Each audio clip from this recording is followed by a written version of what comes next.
The Mouse by Saki.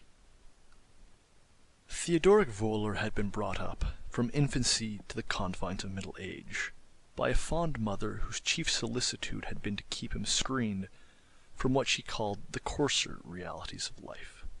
When she died, she left Theodoric alone in a world that was as real as ever, and a good deal closer than he considered it had any need to be. To a man of his temperament and upbringing, even a simple railway journey was crammed with petty annoyances and minor discords, and as he settled himself down in a second-class compartment one September morning, he was conscious of ruffled feelings and general mental discomposure. He had been staying at a country vicarage, the inmates of which had been certainly neither brutal nor bacchanalian, but their supervision of the domestic establishment had been of that lax order which invites disaster. The pony carriage that was to take him to the station had never been properly ordered, and when the moment for his departure drew near, the handyman who should have produced the required article was nowhere to be found.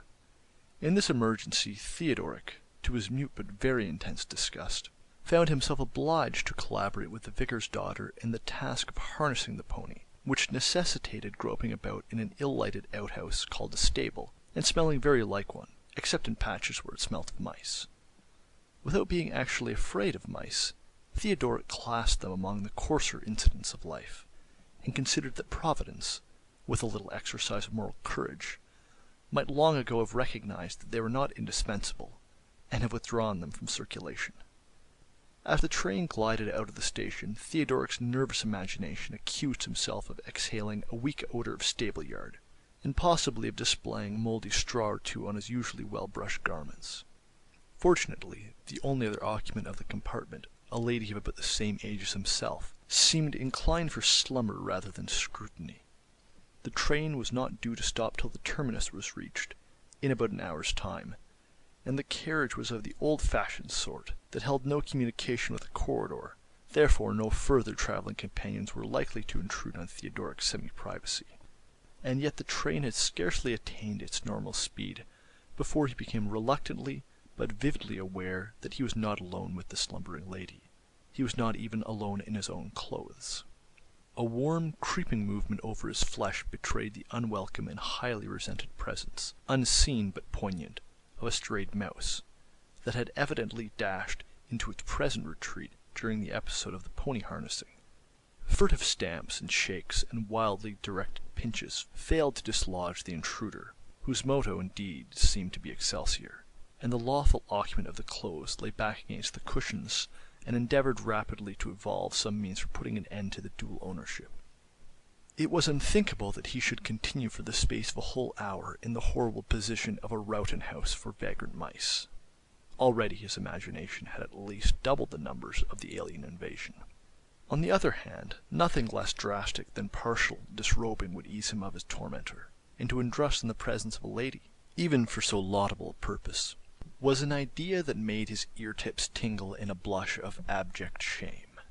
He had never been able to bring himself even to the mild exposure of open-work socks in the presence of the fair sex, and yet the lady in this case was to all appearances soundly and securely asleep.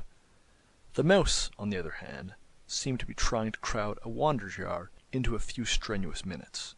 If there is any truth in the theory of transmigration, this particular mouse must certainly have been in a former state a member of the Alpine Club. Sometimes in its eagerness it lost its footing and slipped for half an inch or so, and then in fright, or more probably temper, it bit. Theodoric was goaded into the most audacious undertaking of his life.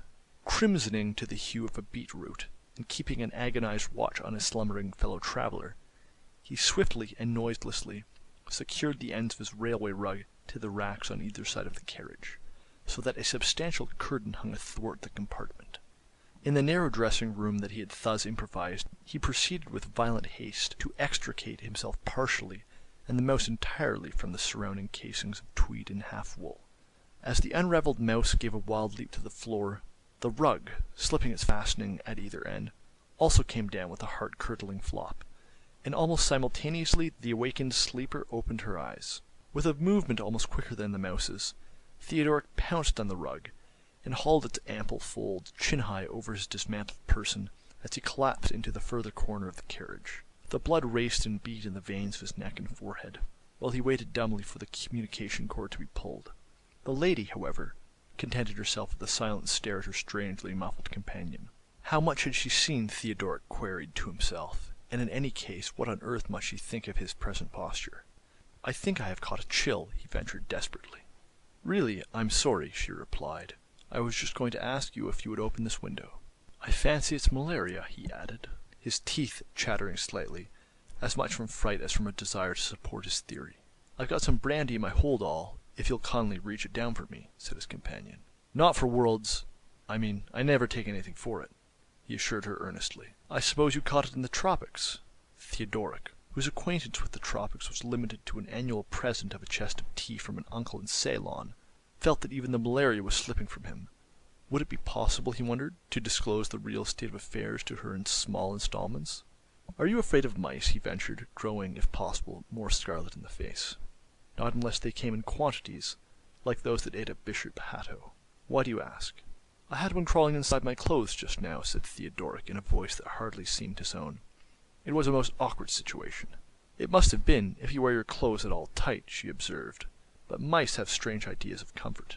"I had to get rid of it while you were asleep," he continued. Then with a gulp he added, "It was getting rid of it that brought me to this."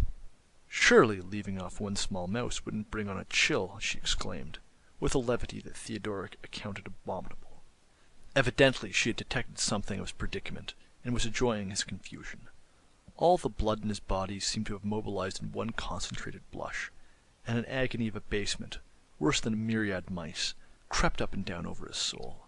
And then, as reflection began to assert itself, sheer terror took the place of humiliation.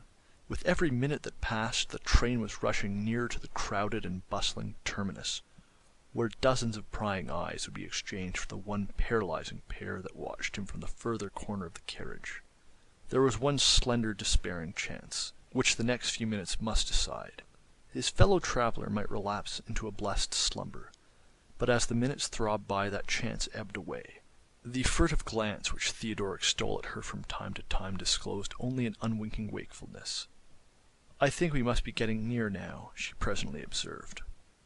Theodoric had already noted, with growing terror, the recurring stacks of small, ugly dwellings that heralded the journey's end. The words acted as a signal. Like a hunted beast breaking cover and dashing madly towards some other haven of momentary safety, he threw aside his rug and struggled frantically into his disheveled garments.